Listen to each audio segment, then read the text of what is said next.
ফাঁসি হয়ে যাবে, মরে যাব, কি যাবজ্জীবন হয়ে যাবে, এটা দেখে সেই জন্য কণ্ঠরোধ করার চেষ্টা করেছে। বিনীত গোয়েলকে তো জুনিয়র ডাক্তারদের কথা শুধু শুধু মমতা বন্দ্যোপাধ্যায় সরায়নি।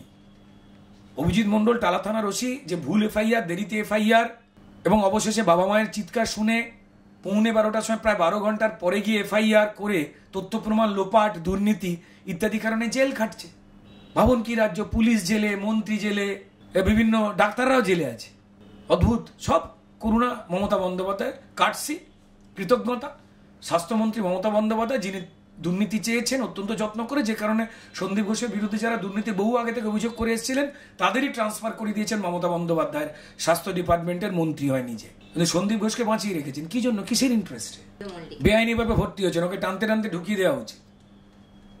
সিবিআইকে না জানিয়ে, কোর্টকে না জানিয়ে, কোর্টকে জানালেই কোর্ট তো সিবিআই পারমিশন চাইতো, কি করে ভর্তি হলেন অ্যাপোলোতে? কত বড় দুর্নীতি দেখুন। দেখুন এই সরকারটা না দুর্নীতি, মানে মানুষের শরীরে যেমন রক্ত থাকে তেমন এই সরকারটা শরীরের মধ্যে না দুর্নীতি হয়ে গেছে। আর এরা সরকারি অফিসারদের একটা বড় অংশকেও এই দুর্নীতির মধ্যে ঢুকিয়ে দিয়েছেন।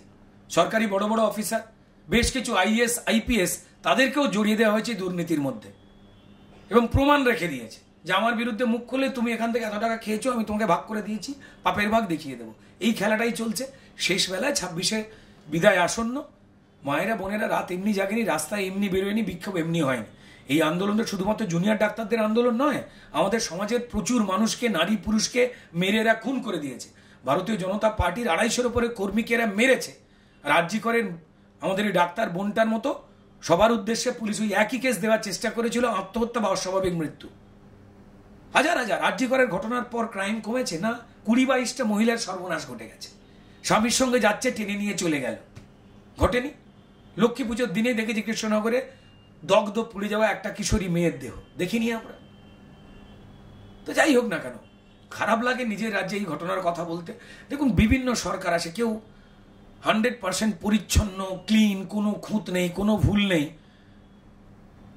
এটা না হয় না, কিছু না কিছু হয়ে যায় যে কোনো।